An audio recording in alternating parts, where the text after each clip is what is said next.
Satu waktu nanti, yang akan ikut kuliah di Osho ini adalah makhluk-makhluk simbion tadi. Datang masuk kuliah. Hidup, Gibran.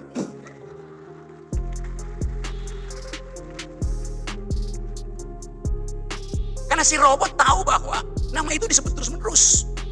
Tanpa dia tahu siapa orang itu. Hidup, Gibran. Di hulu ada mata air. Tapi mengapa dia berubah menjadi air mata di hilir? Karena bencana. Karena antara hulu dan hilir ada maling-maling lingkungan. Ada menteri-menteri yang merusak melalui kebijakan. Dari hulu ke hilir. Air mata di hulu berubah menjadi, karena antara hulu dan hilir ada bahlil.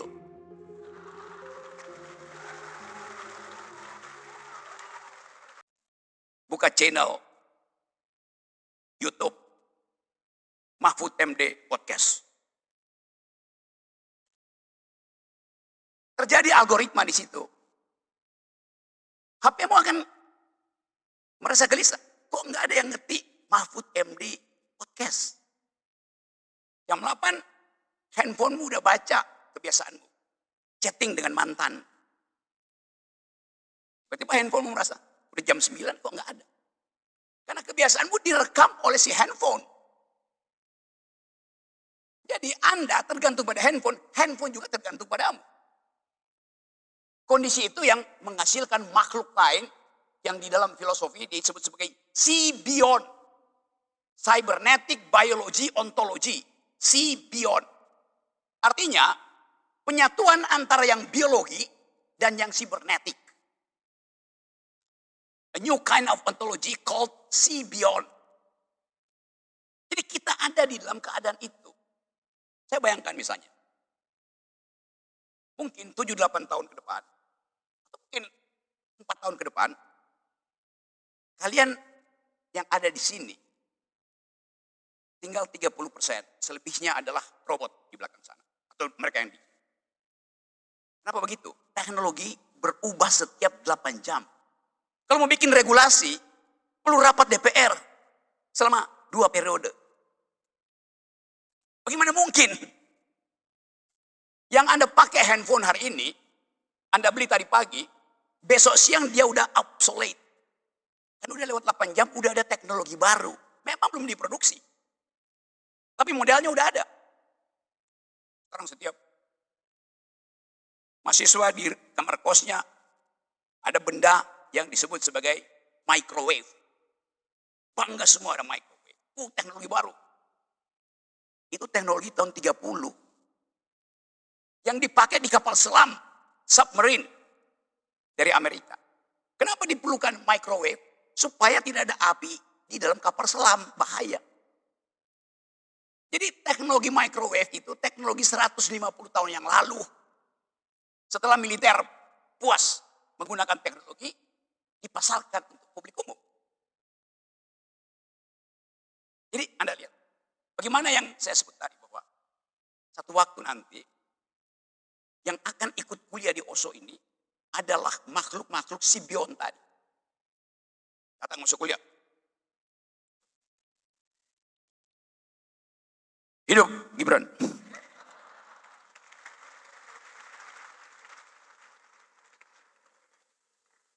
Karena si robot tahu bahwa nama itu disebut terus-menerus.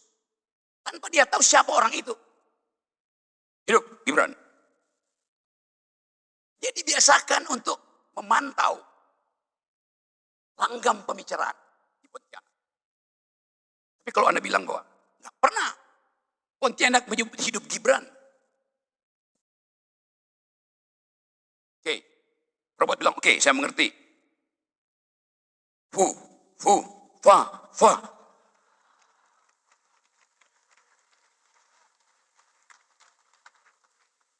Bagi robot itu sekedar suara. Robot tidak punya batin. Jadi, kalau Anda yang menyebutkan fu, fa, Anda punya mens rea. Ada maksud buruk untuk menghina yang bersangkutan. Aktus reus Anda dengan gerak itu kena pidana. Tapi si robot bagaimana dia mau dipidana? Robot bukan moral person, itu masalahnya. Dia mampu mengolah kognisinya dengan frame 100 kali 100 komputer. Tapi dia bukan moral person. Kita ada moral person. Diatur oleh culture. Diatur oleh ethics. Satu waktu di parlemen Inggris, dalam mungkin 10-20 tahun lalu, parlemen Inggris merasa cemas dengan perkembangan robotics. Lalu bersidanglah anggota DPR di Inggris itu untuk bertanya tentang masa depan dari robot. Bertanya pada siapa? Pada manusia. Manusia nggak ngerti masa depan manusia, dia ngerti masa depan robot, dia nggak ngerti. Maka diundanglah seekor robot atau seorang robot atau sebentuk robot di depan panel parlemen. Salah seorang anggota parlemen Inggris bertanya pada si robot, "Hai bro robot, apa pendapatmu tentang masa depanmu?" Robot bilang, "Masa depan kami tergantung pada apa yang Anda inginkan."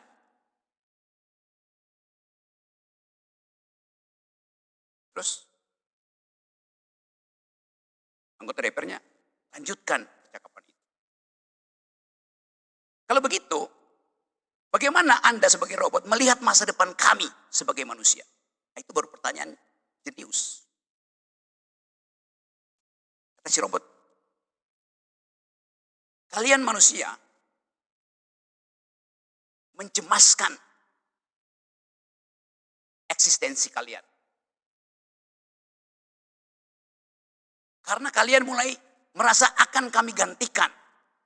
Dan itu yang terjadi hari-hari. Anda datang ke Tokyo, separuh dari hotel bintang 5 di Tokyo, nggak ada lagi orang. Resepsionis nggak ada. Semua dilayani oleh robot.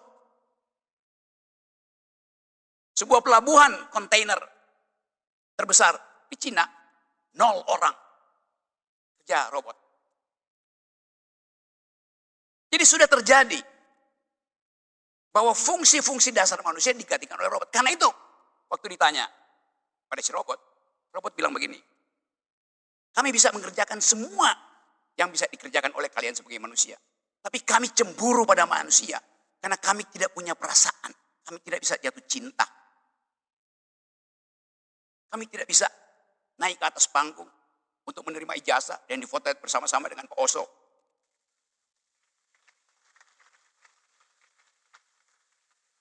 Manusia hidup di dalam peristiwa. Robot tidak hidup dalam peristiwa. Teknologi tidak memerlukan peristiwa.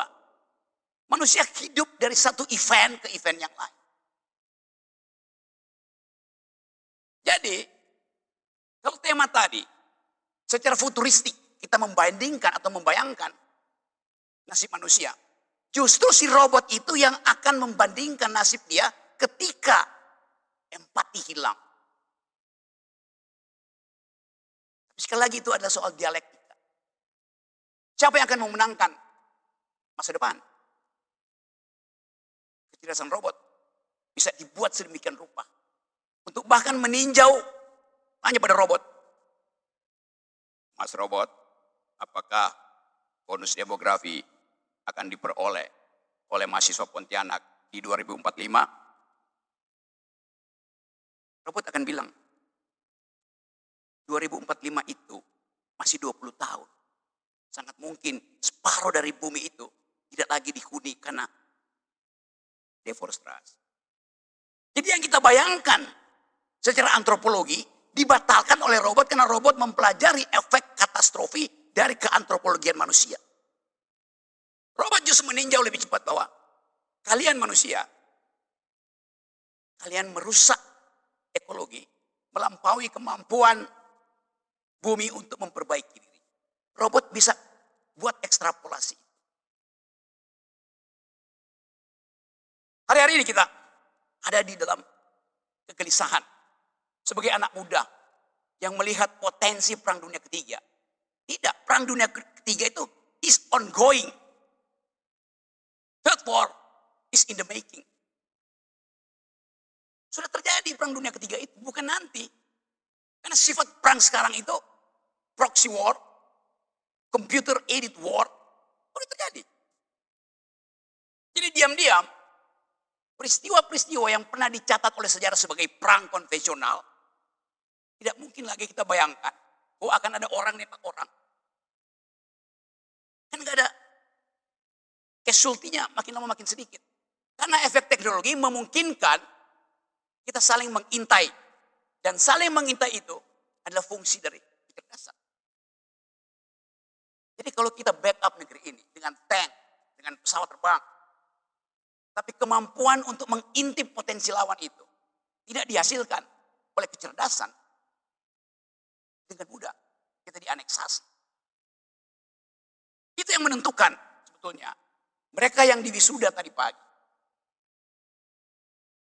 Bukan sekedar diwisuda sebagai sarjana di Oslo, tapi sebagai manusia yang diminta untuk bertanggung jawab terhadap kehidupan kenegaraan kita.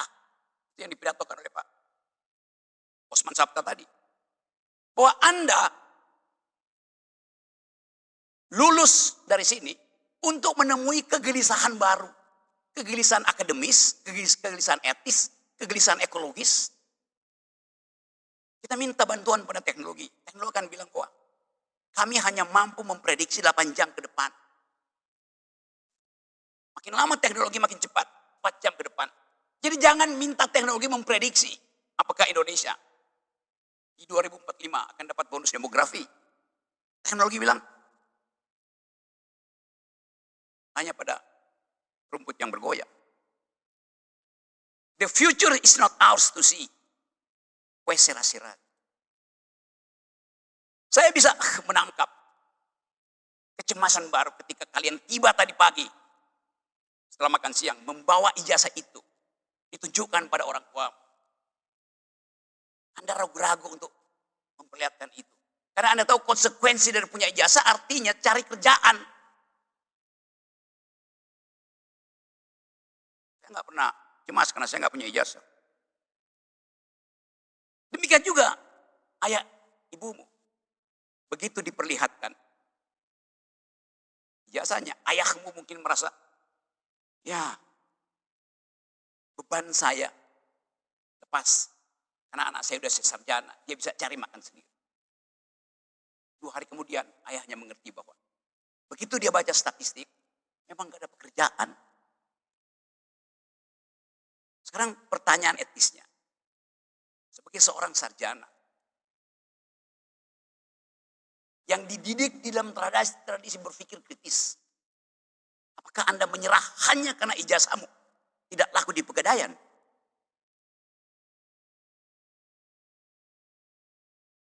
Seandainya kita ada dalam sistem pendidikan di Amerika, setiap ijazah itu bisa dijadikan agunan bank untuk Anda ambil kredit 20 tahun ke depan bahkan. Karena ada jaminan bahwa lulus dari universitas pasti dapat kerjaan. Tapi itu di negara-negara G7, bukan di kita. Kalau kita balik pada tema tadi, inovasi teknologi dimulai dari keinginan Anda sendiri untuk menjadi inovator. Dengan mengandalkan sedikit pengetahuan yang diberikan di universitas. Kalau kita baca riset dunia, di dunia ini hanya ada 3 riset dasar. 1 tentang human genome untuk memetakan DNA manusia.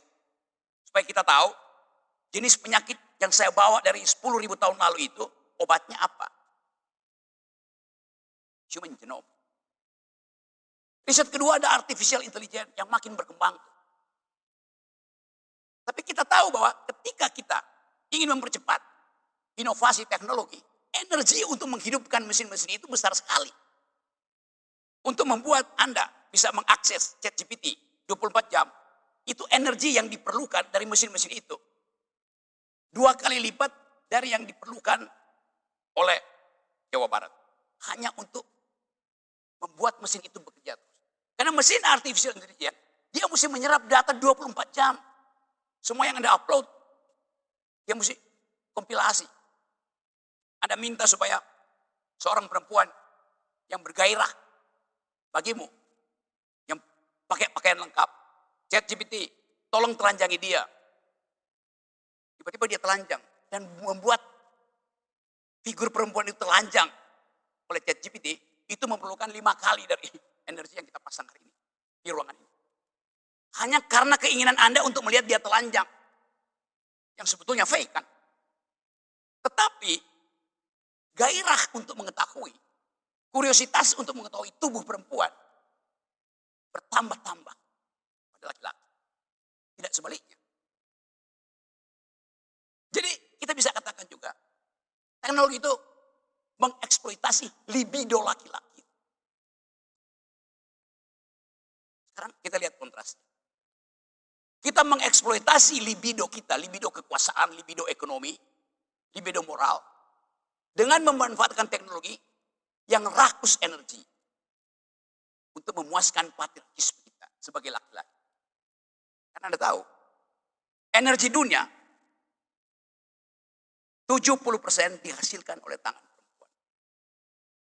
Di situ kita mulai berpikir tentang moral etis. Perempuan menghasilkan 80% dari energi dunia. Tapi laki-laki memakainya untuk menelanjangi perempuan. Karena arogansi lelaki. Saya bicara pakai dalil itu untuk mengefektifkan percakapan hari ini. Bahwa keserakahan itu selalu didalangi oleh patriarkisme. Keserakahan politik, keserakahan ekonomi. Jadi teman-teman semua, teknologi itu maskulin. Sementara peradaban itu feminin.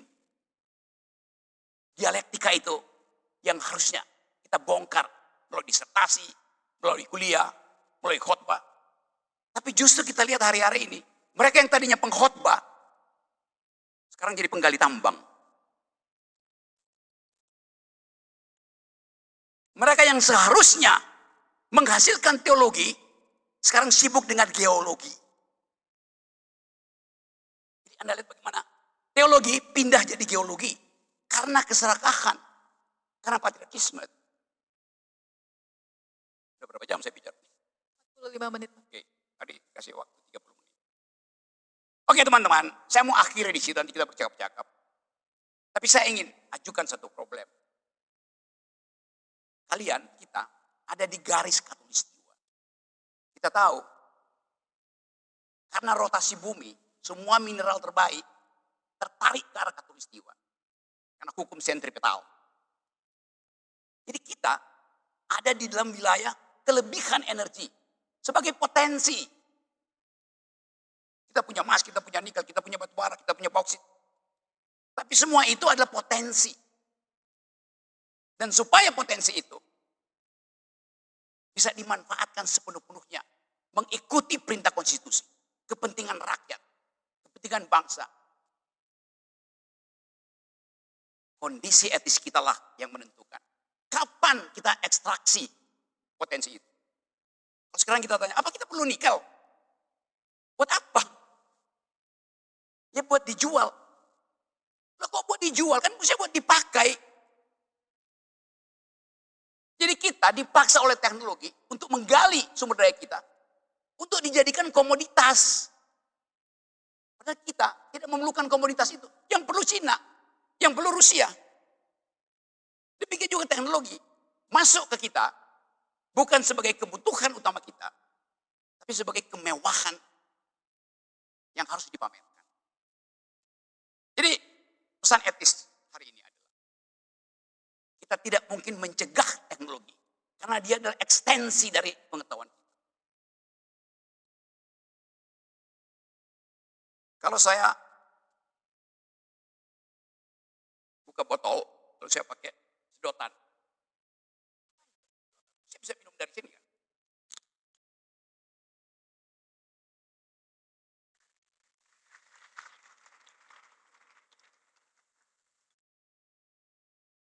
Tapi dianggap ya kurang beradab. Mesti pakai sedotan. Sedotan itu adalah perpanjangan dari tenggorokan saya. Ekstensi dari tenggorokan saya. Makan pakai sendok, kan saya pakai tangan.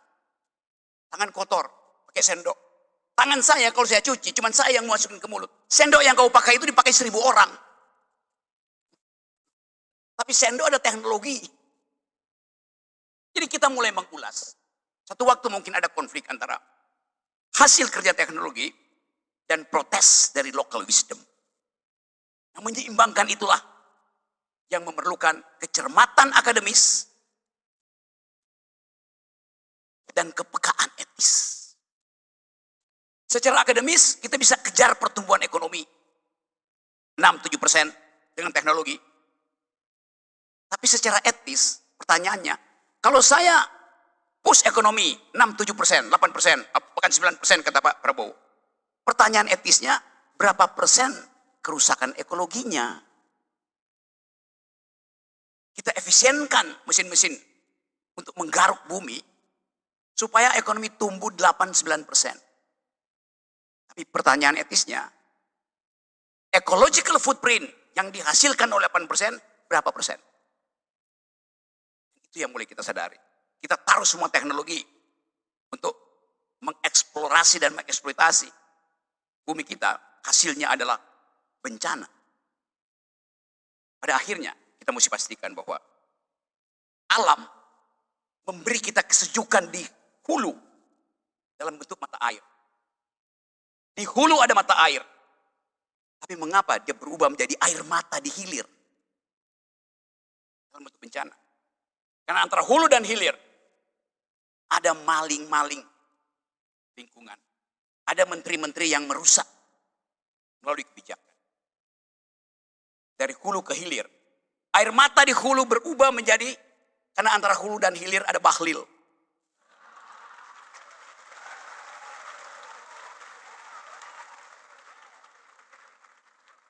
Jadi teman-teman semua, percakapan kita malam ini adalah untuk membuka perspektif.